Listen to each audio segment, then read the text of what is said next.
everyone, Brandon here.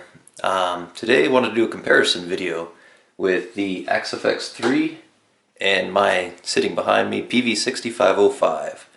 I've noticed there's a lot of videos and instructionals, tutorials that are going around that, will compare amps, but nothing that's a blind test. So I wanted to keep it a secret, let my ears do the deciding, and see if maybe you guys could figure out which one's real and which one's a amp sim. So I've got the AXFX here with 3 scenes set up, and then my 6505 behind me. The 6505, the actual amp, has a preamp out that I ran all via the AXFX as an interface with same IRs and filters. Everything's EQ'd the same, both on the amp and on the amp sim in here. And at the end of the video I'll go into a little bit more of a nitty-gritty nerdy. I know some guys just want to hear the chuggy chuggies, so we can get to the chuggy chuggies, and if you care to stick around and figure out how I got the sounds I did, we'll go into that too. But for the sake of this, we'll have 3 video samples. One of them is going to be the 6505 preamp going directly into the AXFX with the IRs. The other one's going to be, we've got the preamp on the AXFX, so we turned off the power amp, so that way it's a preamp comparison. And then I went ahead and turned the power amp back on the AXFX just to see the difference there. So you get 3 different video samples. The actual amp with the preamp coming out, the preamp on the AXFX, and then the other 6505 in the AXFX with the power amp on. So let's get to the chuggy chuggies and see if you can guess which one's which.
Well, there you guys have it. The XFX3 versus the 6505. Hopefully you're able to listen, make your decisions, and ultimately, I guess, decide, is analog still better than digital?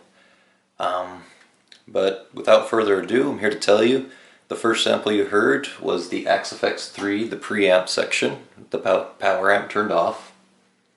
Number 2 was the Peavey 6505.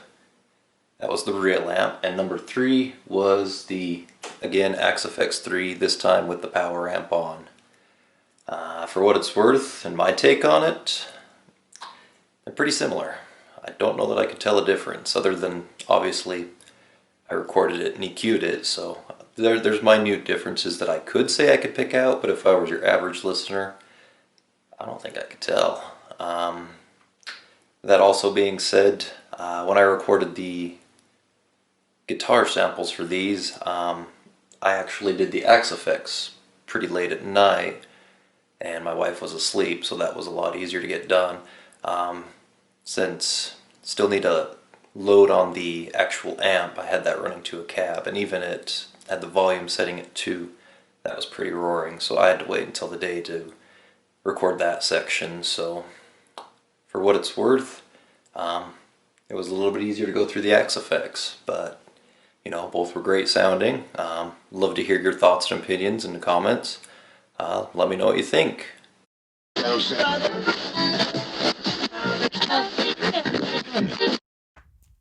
So, take out as many variables as possible. I ran everything through the XFX.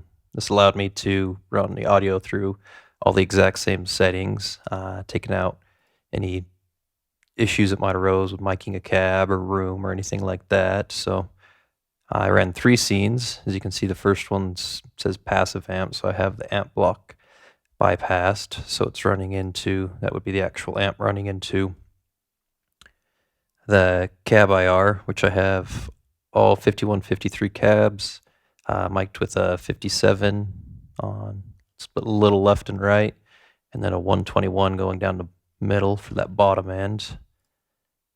All ran through a parametric EQ, filtered at 90 hertz, and cut the top at 9,000 hertz. Got rid of a little fizzle there, and then cleaned up a little bit of the boomy low end and a little bit of mud. I ran it into a multi-band compressor, which ranged from about 120 to 5,000 hertz, and boosted to dB. And that just kind of tamed a little bit of the low end and was able to boost that mid-range that we're after. So you can see if I go to the second setting, it has the amp active. This one still has the power amp turned on, which you can do in the XFX via supply sag. So that's the stock setting, 1.3. And then you can see on the third scene where it's preamp only, it's turned off. So we're able to compare the actual amp preamp to the simulated preamp. And we ran that all into Logic Pro X. The drums are Easy Drummer. The bass was a SVT model from the XFX. And you can see where I have the 3 different types of amps here. So that's the 6505, the actual amp. That's the XFX preamp. And then the 6L6 is with the power amp active. Ran all those to, as you can see, bus 1, which if you go over here, there's a little bit going on, but not a lot. There's a virtual channel strip, a little bit of EQ, pushed a little bit the highs and mids there, high mids. Past that, nothing spectacular going on. They're bust out, all of them to Universal Audio's Ocean Way Studios with the guitar reverb, just to give it a little bit of room. And then on the lead sections, they were sent out. Got a Universal Audio EP34 for delay and a Lexicon 224 for reverb. All panned and adjusted accordingly. The only difference being that on the actual 6505, even with all the filters that I had prior to, it was still really boomy. So I did a pretty hard cut at 92 hertz, but past that, it is exactly the same.